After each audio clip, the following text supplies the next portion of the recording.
morning, good morning, good morning. How are y'all doing this morning? As we sit here and talk about Sebastian Wayne Drake Rogers, the biggest smile in America, the case that captured the hearts of so many millions, and still have no answers. No justice, no trace, no peep, no sighting, no sound,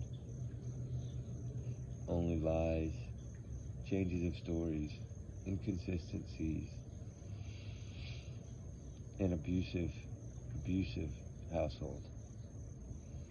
DCS numerous times, possibly up to 5 times this poor child had to either himself or teachers help him reach out to DCS, which is also known as CPS, Child Protective Services, which they don't really get involved unless something major happens to a child, like a child with autism and special needs, which needs extra care and extra love, should not get extra punishment.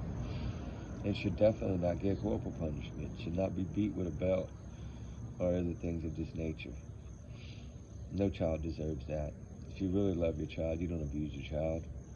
You hold your child, you love your child, you raise your child, you give them the best path in life they can have. That's how I see it. With that said, guys, I just feel that somewhere out there, the smile is there. Somewhere, whether it's no longer with us or it is with us and only with us in spirit. It's a tragic event. All started on February 25th, 2024 at 6:30, around 6:30 p.m., 6:25 p.m. when he is seen leaving the Texas Roadhouse with his mother, Katie Lynn Payne Proudfoot, married to Christopher Proudfoot. She was the wife number 5.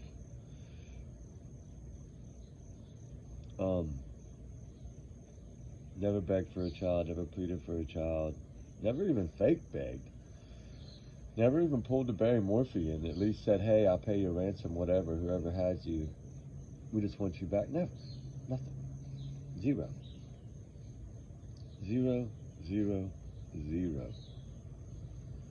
But you know, his face still remains. We have that. We have photos. His father has memories. You can share a lot. A lot can be shared in this case. And I don't know about y'all, but this case touched my heart in a way. I've been doing this over 9 years. Hello, who is that? Cindy, hey! I just saw you leave your message. You're up early this morning. You know, the areas that we had searched in this thing here for Sebastian Rogers, it's truly, when you look at a lot of these maps that we covered, guys, I know this area was covered a lot, right? It was, I'm not gonna lie, but it was also swept by us. And so many other places, so many other, towards Hendersonville. Y'all seen the videos of the parks, the trailer parks, the rivers, the pastures, the fields, everything that, you know, we droned and we searched so many areas. Any little clump of trees that was off a highway that looked to have a dirt road. You see all those dirt roads, how they wind around? See them, guys? We followed everything we could think of and came up with absolutely nothing. You know, and I want to talk about something. Election time. So do y'all think, I wonder who in December is going to be grabbing forms to run against this guy? Because from what I've learned, and this source has never let me down before, that there are 2 people going to run, and one of them is probably going to use Sebastian Rogers' case, if it's not solved yet, as a method of running. Not just Sebastian, There's quite a few other missing cases in the county, and they're gonna have a different goal in mind. This could be a possibility of something like the Gilgo Beach, right? The Rex Sherman, where they had stuff there but just never pursued it in the way of, I'm just gonna call it as it is, laziness and corruption. And then, not saying that there's corruption in Henderville. I'm not saying that. I found zero proof of corruption within Eric Craddock. I know some of y'all might feel differently, but yeah, I'm not going to say he's the brightest pea in the pie, because he told us that he wasn't too. And that's what makes it even harder. But one thing I can say is, when you down deep look at all the many ways that they could pursue a charge, sometimes you have to find a weak point, a soft spot, they say, that will help you maybe try to put pressure on in another way, like CPS or DCS, like lying to a court in New Mexico. Like, use some of that as leverage, right? That's what I'm hearing from all my detective buddies. They have plenty of leverage, and there's proof of the leverage. All they need to do, if they ain't got all the CPS records, just ask Seth Rogers. He'll be happy to give them to you, law enforcement. I guarantee you. If it will help in this case, he will give y'all anything. He would give you the shirt off his back. Because he's already given his full trust in you numerous times, and y'all let him down. So, yeah, I'm not going to say you didn't search a good area, because I know you did. When I was there, I clearly got to see the computer, right? The areas they searched. I got to witness that. I did. And it's a lot. It's a lot of ground covered. But it still doesn't mean that something wasn't missed. But, there's just been not much about this case lately. It has a weird twist in this case. I'm sorry, there's a twist in this case. And if you have information that can lead you to charges on someone, utilize them. That's what law is about, right? And when you find out that somebody's lying, maybe you need to dig a little harder, because if I'm not mistaken, we were told by Mommy and Step Pappy, the barbecue twins, that it is that this child went out the front door. Remember, that's what they kept telling us. But then, in the meantime, after we're told we don't know why he went out the front door, he had to have gone out the front door, stepped off the front porch barefoot, and pooped in the thin air. The stepfather said it over and over. He said, I'm tired of saying it. He walked out the front door, stepped off the front porch with no shoes on. Yes, he was barefoot, and poofed into thin air. And the $1 million questions are how and why, okay? Had been by the front door, punched in the code. Believe it or not, no, it's not super clear, but you would have seen a shadow or a figure. Yeah, that's what I would think. And based on, something, one of the lights is still visible from that Ring camera from across the street. Oh, yeah. Okay, now you tell us the Ring camera across the street would have caught anybody that was going to try to come mess with your property. Well, what does that tell us, Mr. Proudfoot? You're telling us your house is basically Fort Knox, right? Well, if your house is Fort Knox, then where'd this kid go? Because now you're telling us he couldn't have gone out the front door. The back door was locked, folks. All the windows were locked, folks. Every other door was locked, folks. Okay, then how did he get out? Where'd he go? Miss Katie, where'd he go? Miss Katie, where's Sebastian? Miss Katie, is he okay? Miss Katie Proudfoot, Miss Military Woman, Miss Navy. Where's your son? The one you're supposed to protect. The one you're supposed to lay down your life for. The one you're supposed to guard with your life. He's extra special, right? He's got special needs. He's got autism. So he should have had extra care, extra love, extra hugs, extra food, extra snacks at school. But instead, he didn't have that. And he eats like a little military soldier in boot camp. And he's in high school. He doesn't play any sports. You didn't have one toy outside for this child. And don't say you did, because you show me a photo of one, because there's not one. There's not. And y'all are big on, if you got proof, show it, right? Or shut up, right? That's what you always say. Well, how come you're not backing up your stories? How come you're giving us debunked sheriff's office videos and paying somebody $15,000+ to come out here, and you give the dude that's worked his butt off for his channel in his life, you give the dude a fake video, a video that's been released, that's by law enforcement after 72 hours. It's studied and searched, and Secret Service and FBI and everybody looked at it and said it's nothing, it's no relevance. The man walking a dog, leave the man alone. And leave the poor dog alone. Because that's not Sebastian in that video. And you know that. Y'all are just buying time. But you know what? I think your time is running out. And you know what? I think right now Chris Proudfoot feels about like Barry Morphy did the last 30 days of his freedom. And whatever happened on April 2nd with that criminal warrant, it put a rattle in Christopher Proudfoot. It shook him up. It shook him down to the core. And why do we say this? Because he immediately popped out and tried to debunk it, right? You're going to give us some BS story like nobody knows the law. Like there's not a million freaking YouTubers that have law degrees, right? Or that have some kind of investigations experience or some kind of knowledge with the court and the justice system. And you're going to tell us that it's a subpoena when the websites all around the world, even asking the AI, will clearly tell you that you're full of BS. You abused this child. You admitted it. You did. Okay? Yeah, proud of you for admitting it. But you're a coward for doing it. A heartless individual. Someone that shouldn't be saying anything. For one, you're not a blood parent. You have no control over this child. For two, you shouldn't brag about whipping a child with a belt because he forgot his belt. On one of the biggest platforms, the queen of true crime. And then when asked to go back a second time, because of all your lies you gave to Nancy Grace and called you out on them, you wouldn't go back because you were too much of a chicken.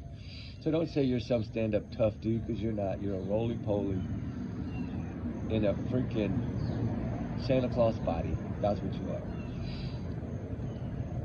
And you have programmed Katie to be the same way as you, and that's the only reason why. If Katie wasn't evil like you, your parents would have made you divorce her like they did all the other wives, right?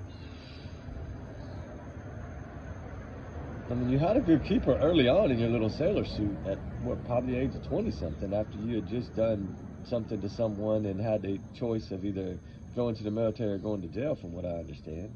Now that could be a rumor. I don't know. But I know his past is not the brightest path in the world. And then you know what's crazy is he starts posting this stuff about Canada and this, that, and the other. That leads me to believe that this dude is in a panic. This dude is probably wearing Depends every day, and I hope he is, because he made that child wear diapers at 15 for no reason. So I hope he's wearing his Depends right now, if he can find one to go around him. You might have to duct tape it on the redneck way, right? But he'll make it work. I'll send you some duct tape for your diapers, for your Depends if you need them, buddy. But the whole thing is I'm just not in a good mood this morning. It's just now breaking daylight. I keep getting rained out every time I try to do something on Sebastian Rogers. So you know what? I saw a 0. I didn't see a cloud in the damn sky. I said, I'm running out there right now. It's about, I don't know, 5-something in the morning, almost 6. And I said, I'm going to make a video with Sebastian Rogers, and we're going to go from there. You know, there's just a few things that I really want to discuss this morning. I don't have a lot yet, because I want to save that for the nighttime. I really want to do that under Fire Chat. I enjoy Fire Chat, calms my mind, talk about Sebastian. It makes it a little easier for me to talk about the case. I don't know why, it's just me. Maybe it's a habit. But, you know, if we really stop and think about, do they have anything? Well, they have something, or they wouldn't be, these little things wouldn't be mysteriously popping up, right? Like criminal warrants on April 2nd, debunking a green hoodie so quick that your head spins when they can't debunk the pants. Chris and Katie aren't clear, but Green Hoodie got cleared, right? Wow, right? Fast too. And then when the Tinkerbell video popped out, less than 24 hours later, the sheriff's office out trying to debunk that in a simple way, but yet not really debunk it, but just kind of shed some light on it to where people wouldn't look that way when they knew that that's the way they were looking, and we knew that they were looking that way because as soon as we saw that video and knew that it was that same night that he vanished, in early morning hours that he vanished, then we knew that that was going to play a role in this case. And I think everybody knows that it plays a role in this case. And I'm so glad to see a few people starting to talk about Sebastian again. I am so excited. I am so pumped. Because one of those persons that I just heard about that actually did something, I think maybe day before yesterday or yesterday on Sebastian, was Jennifer Coffindale. And this is someone that I respect. I think it's someone that had put her time in. It's hard work to be an FBI, believe me. Hard work, and it's not easy. It's stressful. You have no life. You are basically like a military without a uniform, right? It is that tough. And I have a bunch of friends there in Houston, Texas that work in the FBI field office, and I've been friends with them a long time. One of them actually since high school, and that was always his dream. And it took him a long time and a lot of hard work. So I know what they go through, and we might not always agree with everything they say, right? That's true. But the principle of the fact is that they understand things. When law enforcement, they're not scared to call out anything like that, right? And they got authority to do that. They're above a regular police officer. They're above, a game. Well, I don't know about game warden. Game warden, I think, is one of the toughest in the world, actually.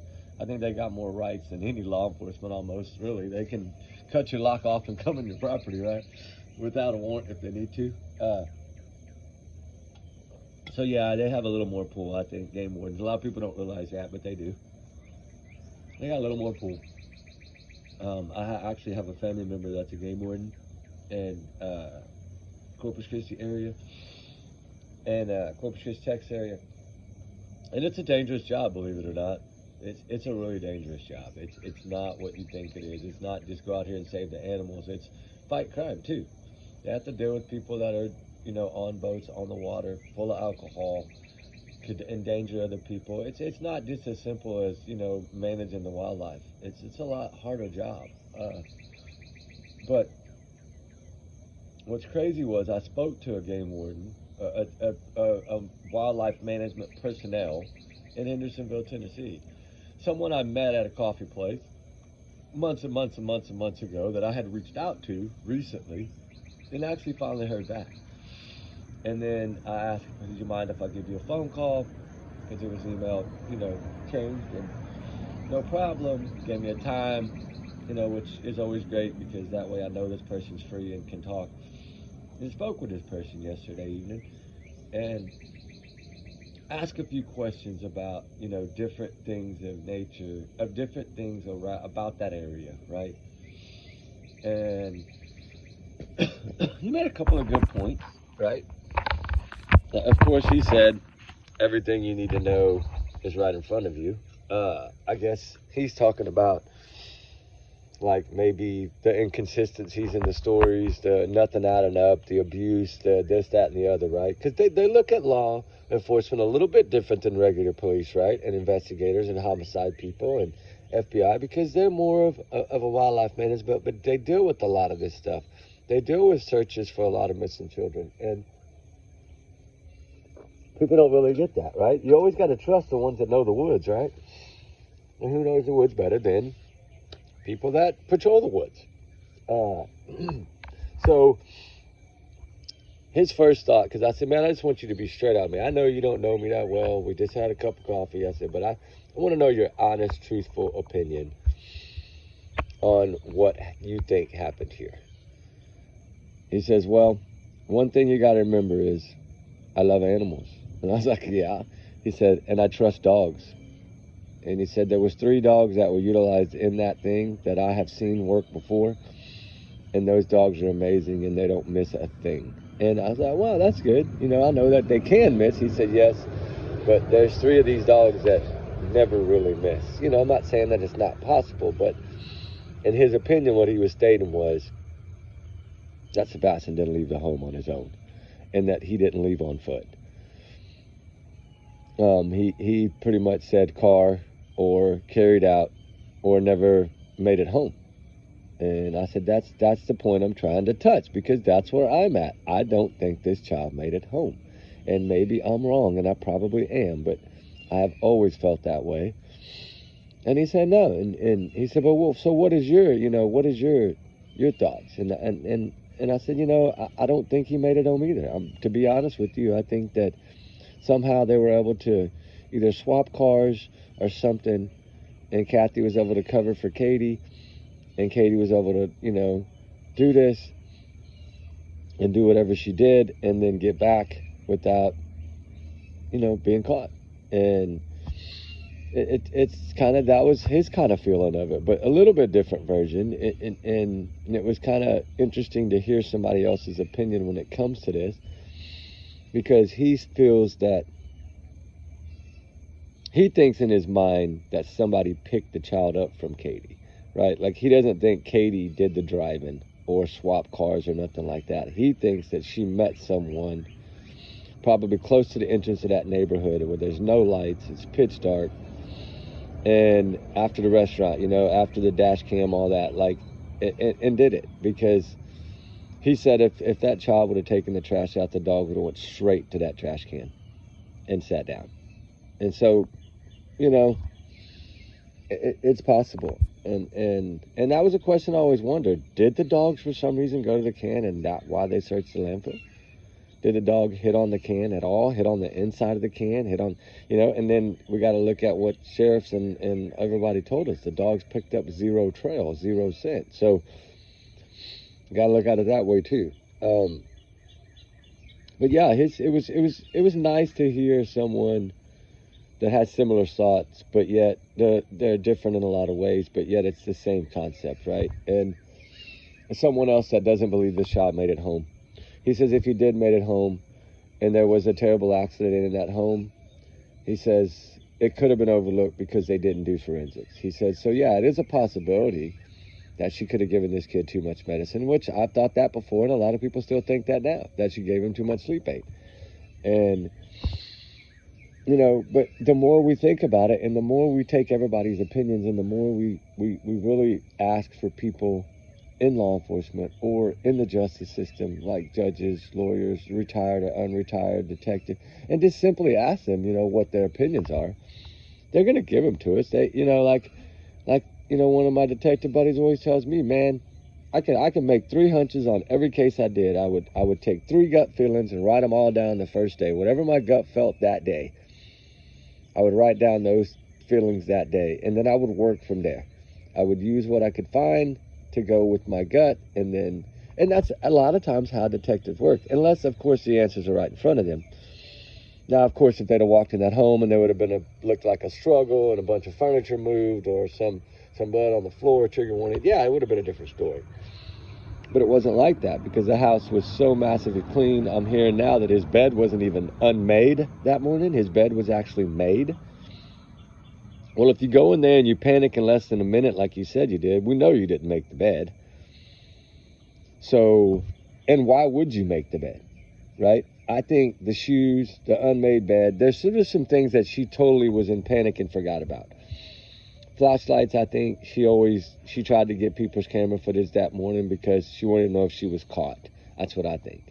Because I think that Tinkerbell flashlight video was a setup to make it look like this child wandered out of that backyard, got into somebody's car, and left. But I do think that she forgot to turn her headlamp on when she came back, running back to the house, jumping the ditch, going into that backyard. I think she totally made a mistake and was trying to cover it. That was probably her panic. And I think when you talk, if you notice that when somebody brings up, go back and look at, when she's sitting there with Chronicles of Olivia, I want y'all to look at her face. And nobody's pointed this out that I know aware of, but when she asked them about the video that had recently surfaced of the flashlights, I want you to watch Katie's face expression.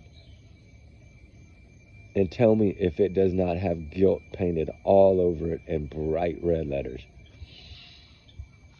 It shocked me. I'm telling you, I've been kind of going over and watching some of these older ones again. Y'all know me. I can't give up on it. I gotta do it. I gotta do it. I gotta do it. Y'all know where I'm at on that. But I think that the answers lie within those first statements and things. I do. You know, because all the lies kept falling out afterwards. But the cover-up lies are the ones they tell on the first day or second day, right? Well, we didn't get that.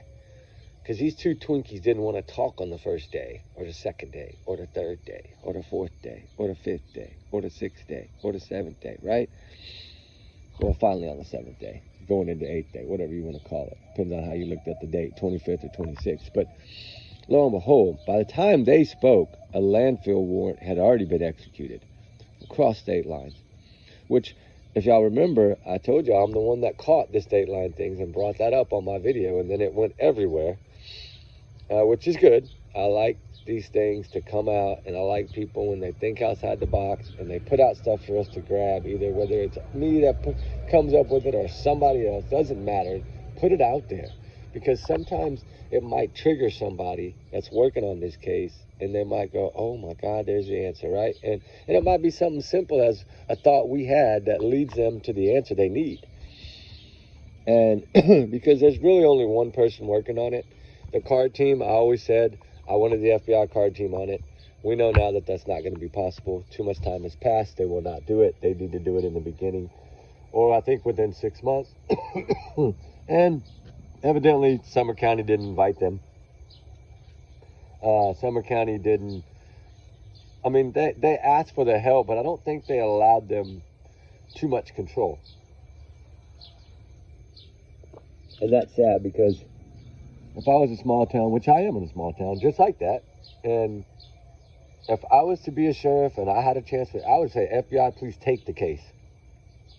This child deserves to be found right now. Y'all take the case. I'm not fit for this, right?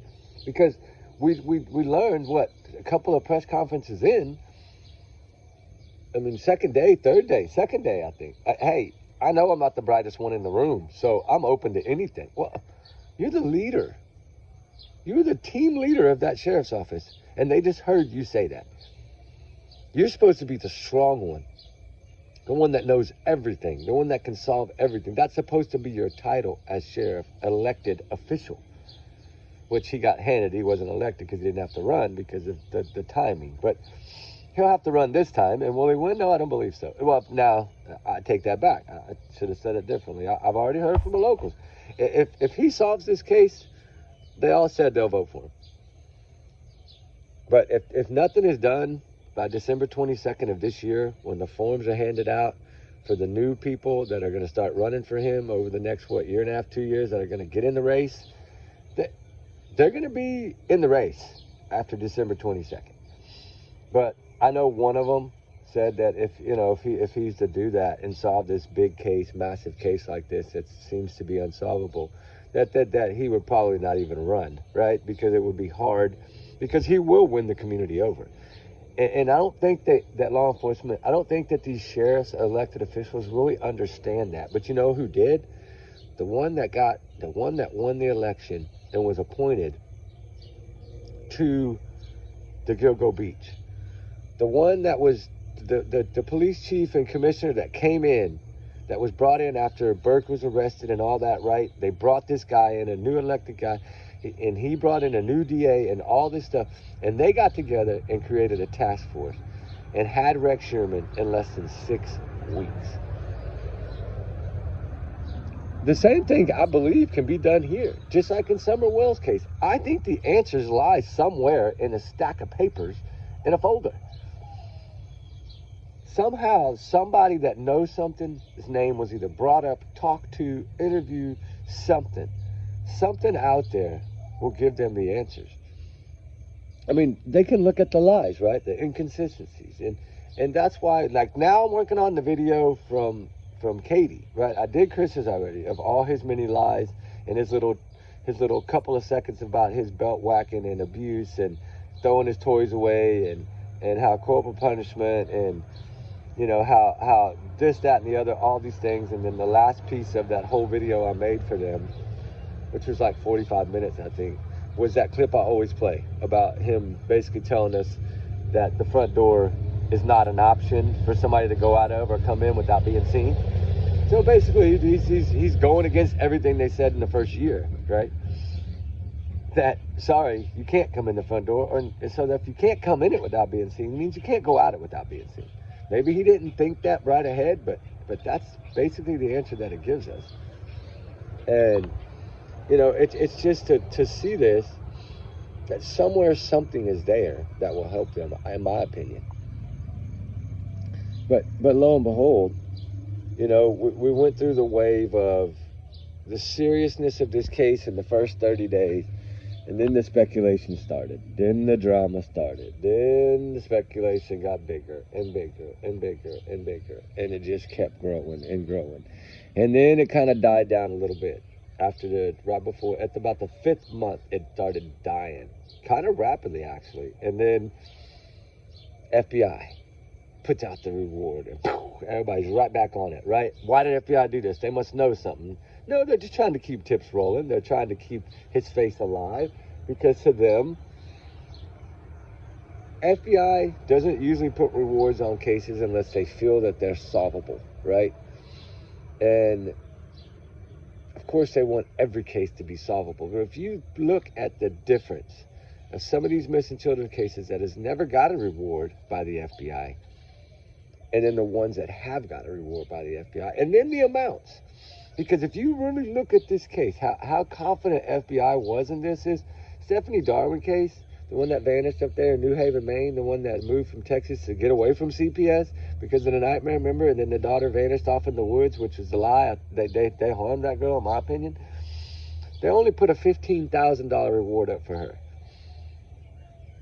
And she lived over there kind of by Jack and Lily, but she was on on our side, not on the Canadian side. Right at the border, less than 20 miles. But still it's the same area, Jack and Lily, kind of. Not that far from it. But you know what I'm saying? Like, they put $50,000 for Sebastian. The majority of their rewards are 10 to 15,000. Sometimes you see 25. Rarely do you see 50,000. So to me, that's what one of my guys' buddy friends told me. He's like, hey, dude, think about the amount of the reward. FBI is pretty confident, evidently, to throw up 50 grand, right? Thinking that this case can be solved with 50 grand. And the thing is evidently someone that's not family, not in their immediate circle, wasn't a part of it. Because if any outsider would have been a part of this, or if they'd have paid somebody $5,000 or $10,000 to help hide or whatever, right? Don't you think they would take the $50,000 more than a $5,000? Yeah, of course they would. And you know, another crazy thing was, Seth has been awareness marching, boots on the ground. Now he's kind of more of, you know, just trying to fight every avenue to keep this case alive, which is amazing. And you have the other two, you know, the two Twinkies over there that are just quiet. They're roasting marshmallows on the campfire, I guess. I don't know what they're doing, but probably making s'mores or something. And chicken wings. But they spend $15,000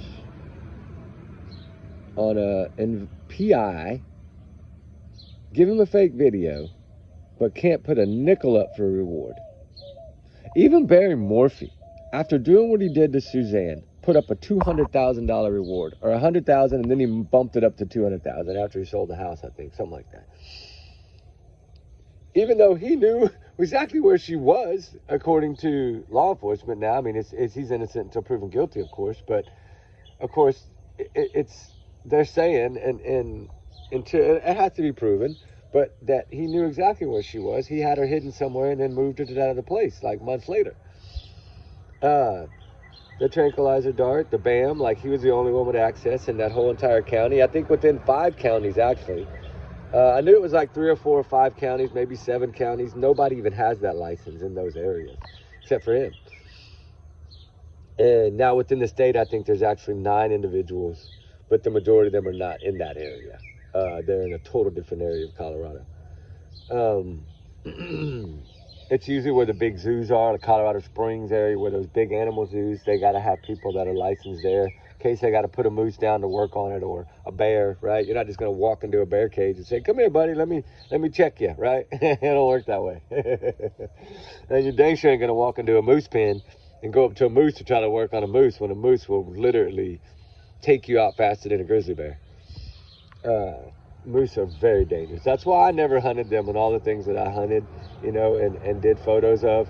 Never did I go after a moose. I've seen plenty of them, but never would I go hunt them in the wild like that. No way, no way, no way. They are too mean. They protect their young like no other. But, the thing is, to me, I know I'm bouncing around a little bit, but why ask why, right? His $1 million questions are how and why, right? How? You told us how. You told us he went out the front door, stepped off the front porch, and vanished into thin air. So why are you asking how as a $1 million question? And then you ask why. Well, you were the one abusing him. Don't you think maybe that could have been a reason? Right? Even though we know, in my heart, I feel that this child did not run away, and he dang sure didn't run away barefooted without his phone, backpack, shoes, medicines, food, snacks, something. His Nintendo Switch.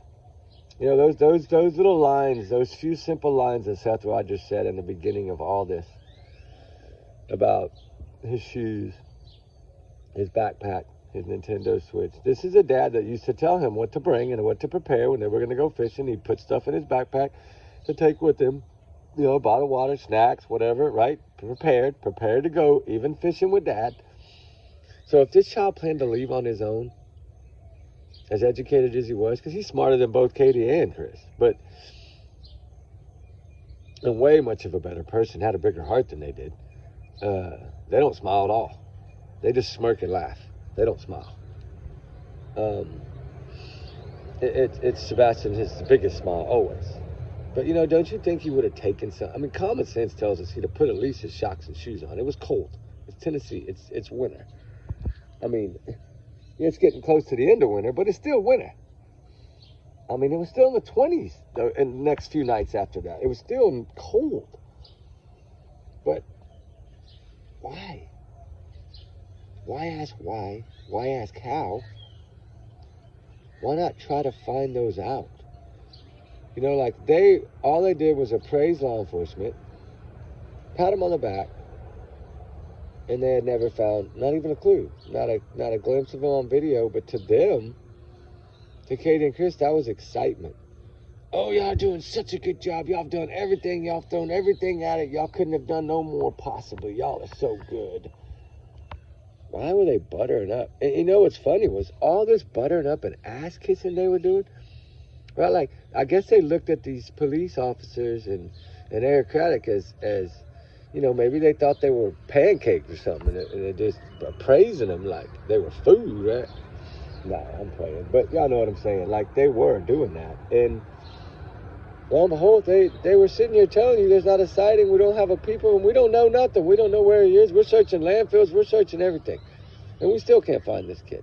And they're still applauding them and patting them on the back and saying they're doing the best they can possibly do. No parent says that shit. Excuse my language, but what parent's going to say, congratulations, thank you, when you're giving them nothing? Find my child, I'll pat you on the back, I'll praise you for life, I'll give you a damn trophy, a medal, whatever you want. Just find my child. How about that? But when the inconsistent stories, once she started talking, because I always think that first story that she told is probably has the most truth of any of the other statements. Because the other statements were changed by public opinion. She got into that battle because they're on social media way too much. And they watch, evidently, true crime way too much. And they were it's so hard to explain, but the inconsistencies became public opinion, and Profiler Pat Brown, when she put out that video, I was so shocked that almost word for word how she said it, what she would have done, Katie said in her next, she said about 4 or 5 of those things in the next statement, and then she laid them all out word for word in the last one when she really got detailed. And then yet she changed it again a year later. And then the last statement she gave was a little different than all the other 5. So technically this woman has told 6 different stories of events. We know now she never told us she checked on the kid or anything. She never told us about the thud. She never said anything. All she said was he went to bed at 9. When she woke up at 6, he was gone. That's it. We had a fun day. He wasn't in trouble. He hadn't done anything wrong. He was good. Right? That's scary. When you start talking about he wasn't in trouble, like this is telling me that this kid was abused so bad. And that's why I always said to him to smile as big as him, bright as he did. It breaks my heart to think about this child being abused by both of them. I blame them both now. Because Katie's on CPS paperwork too. Actually, she's on more pages than Christopher Proudfoot is. So, technically, she, to me, was more of an abuser. Right? But she was only doing what she was raised. Right? You got to remember, her family, her mama, they all believe that, that. I'm surprised that the stepdad didn't, or the father didn't want to marry Katie like he did his other daughter, right? I mean, that's a weird, there was some deliverance hillbilly shit going on in that family. Trigger warning. And that's why they got so mad when her family got drug into them, right?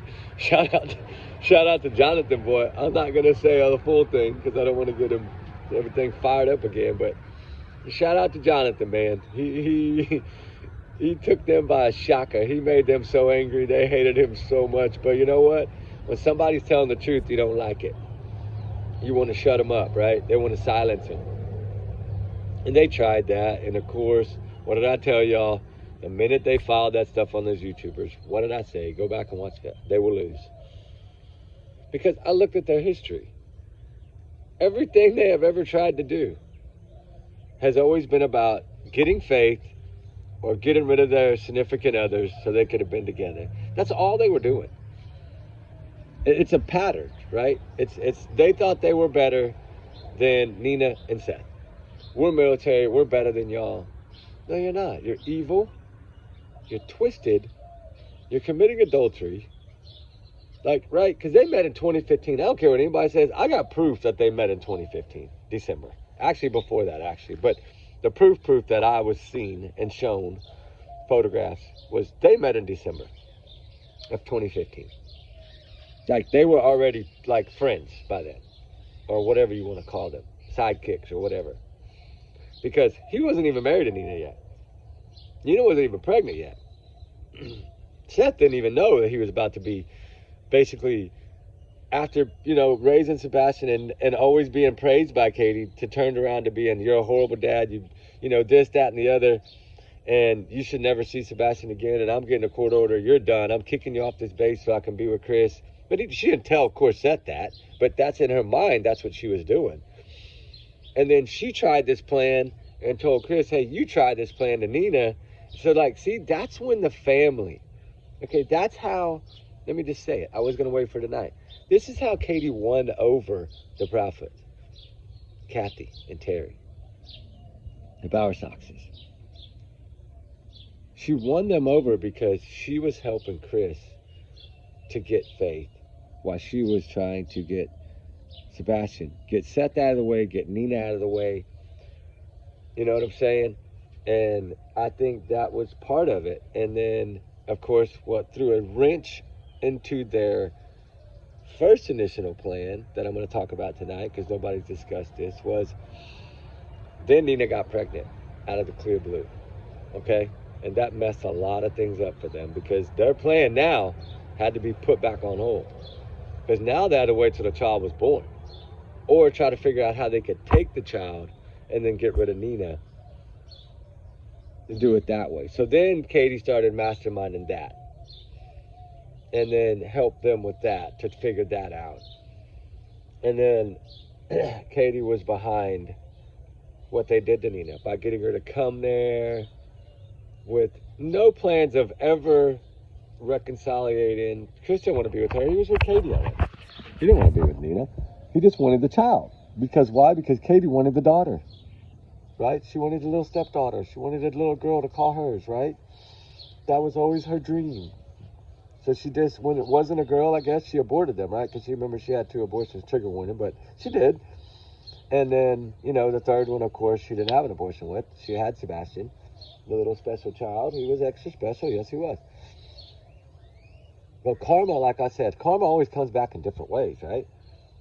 And I think that's how the Kathy Bowersox fell in love with Katie so easily, is because she was like, man, Chris, you need this girl. She's gonna help you. We're gonna get, you know, we're gonna figure it out together, right? And then she probably made out this whole plan about how to do this and get the baby and get Nina out of there and then file against her and keep the child, knowing down deep, I guess they thought maybe that it would work because they were military, this, that, and the other. But what they don't realize is judges will usually never take a child from their mother, especially not a daughter. That's even harder. And I think they thought that they were invincible. Oh, Henderson, they love us. Yeah, Kathy's got the support here. She donates. She's got the community in her pocket, she thought. Judges, all this. She thought, I can win anything here. So they did it there. And what happened? They lost. And then what happened with Seth and Katie? All 5 of her witnesses that would come and help her rescue so she could save Sebastian and get Seth out of the picture, because Seth was so mean and so evil. And that backfired, because not one of her witnesses showed up. That's 5 more lies in the under oath to the court of law that she did. 5 more lies that she lied in court. And not one of those witnesses that she said was so strong and gonna back her. No, she lost. And then Chris tried again. Well, another year and a half later, they tried again. Failed again. He tried again. Failed again. then they, I guess they couldn't win those, so then he decided, okay, well, we're just gonna go after YouTubers. So then they file on 2 YouTubers. And what happened? Exactly what I told y'all. They would lose. So you get what I'm saying? It's just a reoccurring thing with these 2 that they try to use. It's basically trying to throw money at people, say, I got more money than you, I can fight longer than you. Well, now it backfired in their face, because now they had to pay those lawyers. And from what I understand, one of these lawyers sent them a heck of a bill. And I hope it was a heck of a bill. Evidently, this is probably why they kind of cut off their PI source. They probably couldn't pay them anymore, because they not only had to pay for the one YouTuber's lawyers and all their fees, they had to pay for the other one as well. So you're looking at probably over $25,000 in total, I'm sure, for both of those attorneys, travel fees, hotels, all that. I'm sure it's a lot. It might be more than that. Who knows?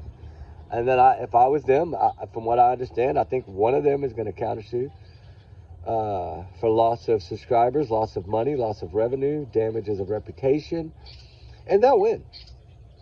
You know, I think that this person will win. You know, sue them and make you some money. Make them pay the price for doing what they did to you, right? I'm telling you, you know, and I've always said I don't understand why some of these people won't fight back, right? You let these people threaten you and don't fight back. Threaten me and I'm coming. It's war, baby. It's war. That's all I got to say. It's just no way it would not be. It would have to be war. When your reputation is on the line, that's all you got, right? What do they say? All you got is your word and your handshake and your word. That's it, right? I mean, you know, you want to be trusted as a person. That's what we all strive for. You know, tell the truth, be honest, be real, be me, but always be truthful. And you won't ever have to hide anything or worry about anything, and nobody can ever. But, you know, there's still people like them that will go after people that are honest and try to make them dishonest and drag them into court and then lose, you know? There was no way to prove that they had done that. And that's another delay.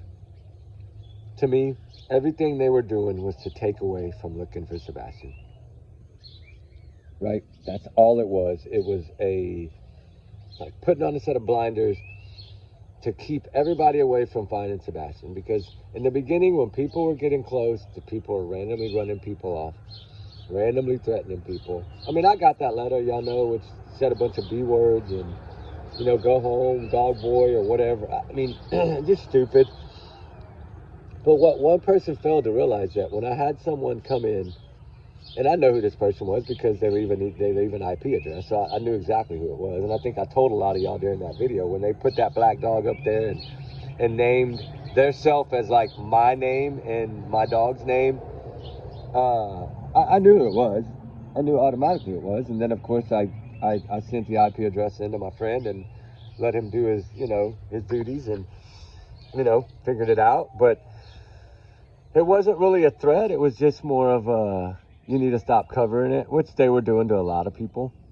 But he also had a niece that was going around. She was on my channel for a while till I removed her, but she would pop around on different channels and act like she was there for Sebastian, but really she was just trying to get information for Chris and Katie, and people discovered this woman really quickly. And I did, and I removed her right away because I wasn't going to allow that in the channel. This is a family channel. We got big hearts here. We love, you know, we like the Woodstock days. Peace and love, baby. And family, right? And honesty, that's what it is. And I'm not one, y'all know me, I'm not here, I don't come on here and throw a bunch of speculation out there. It's not my style, right? Sebastian Rogers is a child that deserves to be talked about, and awareness spread for him, but in a good way, you know? We need to fight for him like we'd fight for our own kids. Because they're all God's children. We're all God's children. So we're all related, you know, in God's eyes, we're all related. So we're all family. So, you know, it's like work together. But some of the bad red flags here we're going to talk about tonight. I've been waiting. So I hope we do not get, I'm praying we do not get rain. I've been wanting to do this video for like 5 days. It's some new things that I've learned in this case, and some stuff about how Chris and Katie met at the base there. And I'm scared to show the photos yet, because if I show them, then one of them is going to know exactly who gave me these photos. Because these photos were taken on that base. 2015, 2016, a lot in 2016. I think even some in 2017, if I'm not mistaken. I can't remember. And then, just put it this way. If I show the photos to y'all, which I probably will, but I know I need to reach out first before I actually share like the area of the photos. Maybe I can figure out how to just crop their faces out and maybe just show that part, so then maybe they won't know who it was. But it took me a long time to get this person to reply to me. But I'm talking like a year, guys. But then I did kind of give them my word. So I'm going to get with them today and make sure before I do it. But it's interesting, believe me, because they were a lot younger, guys. A lot younger. And it's going to show you a timeline of when everything started. Like, you know, because Seth was a good father, a good husband. He's the #1 supporter of Sebastian. All these things that we heard her say in the beginning about Seth Rogers. That's truth, right? He did go to every school function he could. He did everything he could for Sebastian. Everything. Sebastian was his life. That was his son. He's supposed to do that. So yeah, he was a Dad of the Year award, right? Not every dad. We're not perfect. None of us are perfect.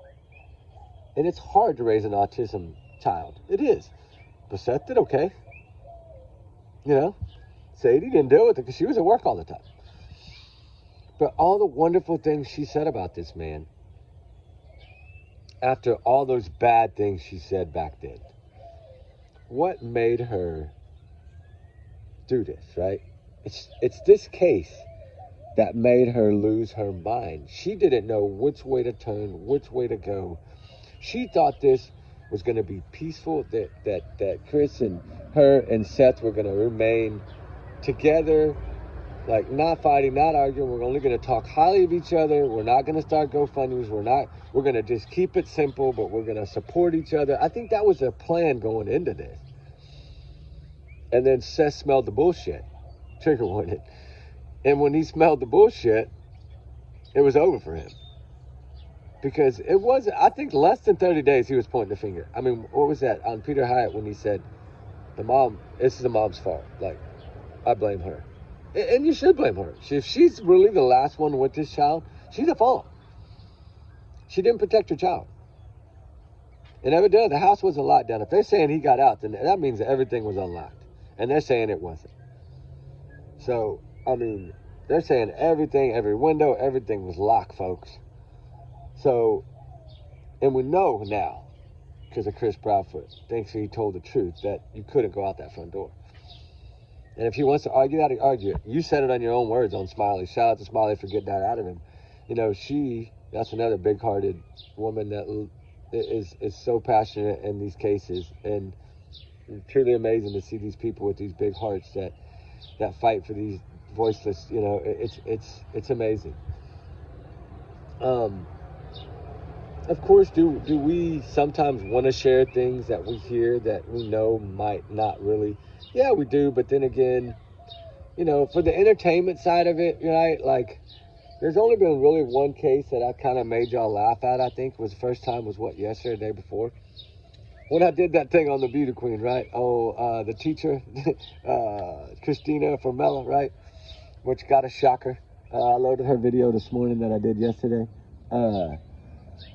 You know, of course, Buttercup, she thinks she's, you know, a beauty queen and too pretty to be in jail or whatever, and she's always blackmailed. You know, that was kind of that's kind of an entertainment case. That's one, but still, all in all, this child was abused by this woman. Yes, he was 14 or 15, and now he's 16, 17, whatever, but it doesn't matter. She still took advantage of this special needs child. He was in the special education classroom, and he's a soccer player. So she was his coach and his teacher, so she was around this child all day, every day. So she's going to deserve everything that comes her way. And there's going to be a lot of poking, I'm sure. And it's okay, because she brought it on herself, right? In this case, it's the truth that needs to be found. The answers to bring closure, to bring this child home one way or another. Whether that be to give him the proper burial and funeral he deserves, which is a tragedy in itself and a heartbreak, or to get him home and get him into counseling and get him rehabilitated. Whatever this may end up being. I mean, I know a lot of us look at it as, when they did the landfill search, they know more, right? We have to look at it that way. To get that warrant was almost damn near impossible across state lines. And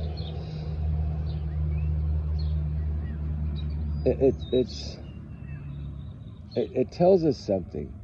I mean, how many cases have we followed that they go to the landfill? Baby Q, right? They found him there. Who was it? The 6-year-old, and then now they found the 14 or 13-year-old the other day in the the teenage boy. Like, when they go to these landfills, usually they find what they're looking for. And in this landfill search, I am still shocked, because those dogs hit on 2 things. And I'm still wondering what that is. I wonder what was in those boxes they put in those vans from that landfill. We will never know until it goes to court. But evidence will come out one day, just like in the Harmony Montgomery case. It's probably going to be hard and a tragedy to see and watch, but it's going to come out. Don't think they don't have boxes full of stuff. They do. And they got videos, and they got surveillance cameras, and they got these things. You know, they got car data now, and I think they got some new Cellbrite stuff that was actually requested on the April 2nd area timeline. There was a few things that were, I think, done over and stuff like this from what I'm learning, and that's important, because I think that will lead to possibly an arrest of the persons of interest in this case. I think there's always been persons of interest. If you're not cleared, to me, you're a suspect. I'm sorry, that's just how I see it. But that's just my opinion, of course. But I think they work the same. The lies from the lie detector test. just all the lies. You know, it's a subpoena, not a criminal warrant. You know, just da-da-da-da-da-da-da-da. The losing in the court case. What they did to those YouTubers was wrong, right? What they did with Sebastian was wrong. But this is their pattern. And I'm not going to go too much into what I want to talk about tonight because I don't want to spoil it all. But, you know, this is going to be, I think, will be probably one of the best videos I've been able to do on Sebastian Rogers will be tonight. And God willing, looks like the sun is going to actually come out. It looks like it's going to be a bluebird day for the first time in 3.5 weeks. I say that now, and it'll probably pour down on us like it did yesterday. We got out there, we got set up, we got drones in the air, and 7 minutes into the video, the thunder and lightning started rolling in. I don't think I've played that video yet, but I should load it so y'all can see it. I mean, it rolled in so quick on top of us, we got flooded. And I have like 3 or 4 videos. No, I think it's like 7 videos that are less than 10 minutes that all got rained out. From fire chats to drone videos to, you know, it's been bad in Texas. I think a lot of y'all know that. I know there's a few of y'all from West Texas, which they get some really bad weather too. And in the South Texas zone right now, San Antonio down has been bad. Even above San Antonio, it's been bad, severe weather lately. And it's scary. But this thunder was so loud, my house was shaking. The ground on us was shaking yesterday at that area that we were out there droning and searching. It was, that ground was literally shaking. And then you try to get under a tree, and I'm thinking, in my head, I'm like, okay, this is the only tree out here in the middle of this 10 acres. What the heck am I doing? The first thing lightning's going to do is hit the damn tree, the tallest object. So then me and the dog are running across the field, right? Oh, man, it was crazy. I need to post it, but it's kind of a dingy one because I didn't really get to talk about much.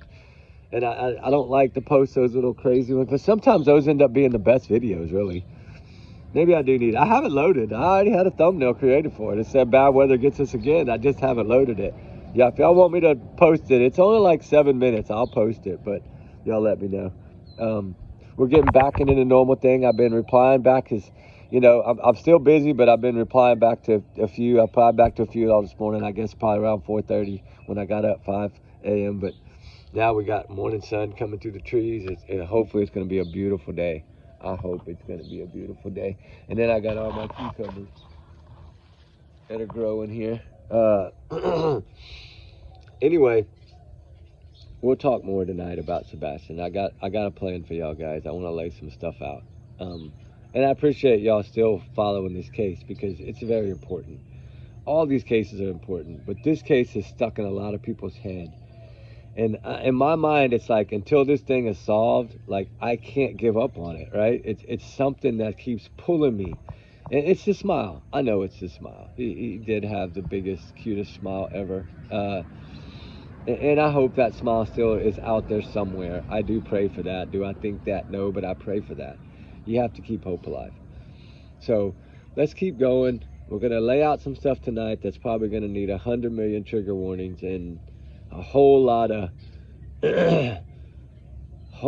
prayers. But I'm gonna lay it out there. I'm tired. I'm gonna lay it out there. I think everybody needs to know it. They need to know the truth. They need to know what went on from 2015 on. I think nobody's gone back far enough, and I think that's something we need to do. And I need to talk about the Bauer Soxes, and I need to talk about Terry and his past life and all his moves. And you know, Terry seems to move every couple of years, and it's like, what are they hiding, right?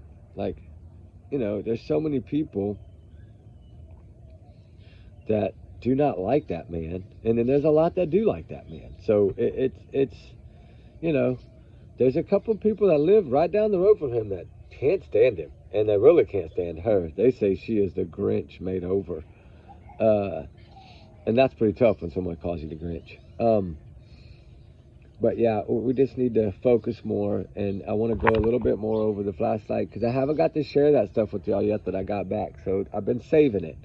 We were going to do it the other night, and we started it, but then we got rained out like 11 minutes in. It just started dumping, put the fire out, and it was just like I didn't post it. I just shut it off. But we're going to try to get through that tonight finally. And then I need to talk about Jack and Lily a little bit because the speculation is running rampant, crazy. There's a lot that needs to be discussed because a lot of people I don't understand that the stepfather was a very abusive mentally, physically to Malaya, to the children, and it's going to come out. Like I said, it's going to come out soon, and then people are going to see a different side of this, and it might open their eyes in a little different way. And as of right now, no one has been found. I know some people are speculating that, but that was a different case of a missing 6-year-old. Because remember, Jack was only 4. Lily was 6. So when they found the 6-year-old boy's body, that's a 6-year-old male, not female. But it was, I think, a case that someone's kid had got out or something. I don't know. But yeah, I mean, I've been the one too. When as soon as, what was it, that one big mail, whatever place that dropped that time, Daily Mail, about them finding Jack and Lily's body that Saturday, remember? And then I broke it, and then it was taken down off of their Daily Mail's website. Like, I'll show it to y'all when I see it, but like I always say, I don't know if this is right, because until we actually hear it from law enforcement, it's kind of hard to say now, especially since there's been a couple of hiccups on them being found, right? Well, we know there was remains found, but evidently that was a 6-year-old, from what I'm understanding. I don't know. I think it was an older case, but I will check more up on it. I will. I definitely will before we get into the video today. And then I want to talk a little bit about Suzanne Simpson, Nikki McCann, Tyler. There's a couple other cases that I want to get into. It's you know, the Morris kid. There's some other cases. There's some Caleb Harris information I want to share. I want to do a video to kind of update y'all on a lot of this stuff, because, you know, now that the trial is fixing to move forward for Suzanne Simpson, y'all know we've searched so much for her. We've crawled through so many thorn bushes to try to find that woman. And the area that we are given is a very small area. Bandera, Texas, around that ranch, is exactly where they still think she is. And we have searched that area high and on our hands and knees. And remember, I can literally say that. Remember when we were crawling under thorn bushes, ripping my shirt to shreds? Y'all watch those videos, y'all know. We have searched so much for her, and nothing. He did, you know, but at least the judge allowed everything to stay. And I mean, I don't think he'll ever see the light of day, and I don't think he should. He clearly did this. The evidence was on his truck, on his clothes, on camera. I mean, they got this guy. It doesn't break the mother of 4 back. Her kids are still brokenhearted every day, right? And it's just like in this case, Sebastian Rogers. Seth is still brokenhearted every day. Katie and Chris don't look brokenhearted at all. I'm sorry, they don't look like they give a dang in the world. They never have. Katie's crocodile fake tears, making herself all red. Like, that's because she's squeezing her mind so hard that her face is turning red to make herself cry, right? Someone said she put jalapeno juice on her fingers to make herself cry too, which would not surprise me. But Chris has never showed any empathy or remorse. I mean, Katie hasn't really either. She might have shed a few tears here and there, but it's not real. They're not real. They're not coming from the heart. They may be coming from fear of going to jail and being somebody's you-know-what in jail, but I don't know. Hopefully that day comes. I pray they get justice for Sebastian Rogers. I do. We're going to keep fighting. We're going to keep spreading his name. We're going to keep talking about it. I know there's lots of other cases, but we're still going to we're not going to let this go. Yes, we're going to start talking about other cases more, but we're still going to talk about Sebastian no matter what. Because we are doing some digging behind closed doors, and we're going to continue to dig in this case. My efforts right now are going towards this. This is where my team is working right now, is on Sebastian Rogers' case. I mean, a little bit on Jack and Lily. Jessica Kemp case is really, I've gotten into that a little bit behind closed doors, because I think this woman was unalived by someone, and I think we're fixing to learn that in the autopsy, which is fixing to, we know that she's been positively identified that those remains found were Jessica Kemp, close to their campsite. Now it's the determination. That's what I'm waiting for, which we should know any day. And then that's going to make this case, whether it becomes criminal or not. And, you know, I think it's going to be criminal, because I think that phone call she made that night to 911 saying somebody was hiding under a car and she was scared, the way her car was found, all 4 doors left open, purse belongings all dumped out, I do think somebody was there, ransacked her stuff, unalived this poor lady, and dumped her out there in that field. And that's just my opinion on it. But because of the 911 call, that's why. Anyway, could it have been a bear? Possibly. I mean, it is possible. But I would think there would have been more evidence leading around that campsite area to that. But then again, if it was a grab and run, it's possible. But like I said, let's keep Sebastian in our prayers and thoughts. Set an extra plate at the table for Sebastian tonight. You know, say a little extra prayer, light a candle, whatever it takes. Keep doing it. Power of prayer is good. But trigger warnings times 100 million. Everyone is innocent until proven guilty in the court of law. Y'all know that. Y'all's comments are y'all's and y'all's alone, not to reflect the channel. We do our research together because we are a big heart little family, guys. We love all y'all. I'm blessed to have all y'all. I really am. And I hope y'all's day is blessed just like every day. We got each other's back here. I like that. And we like to discuss and talk, and we don't get into these bickering and all this stuff. We just listen to everybody's opinions, knowing that it's all our opinions, and we look at everybody's opinion as we would look at our own. And we treat everybody like we want to be treated. And that's what's lovely about our little channel. I love it. I'm happy with all y'all guys. And I'm so glad that y'all are all part of this family. But with that said, allegedly, these are my thoughts, my opinions, my theories, my free speech. I'm entitled to it. And I'm going to use my voice. And I'm going to use my platform. It may be small, but I'm still going to use it. For all these cases, not just Sebastian, all of them. Little Summer, all of them. But like I said, everyone is innocent until proven guilty in the court of law. So, educational purposes here, we are trying to figure this out. We are trying to bring Sebastian home. We're trying to understand and find the truth. That's what we're here to do. So, take it as a grain of salt, guys. How about that?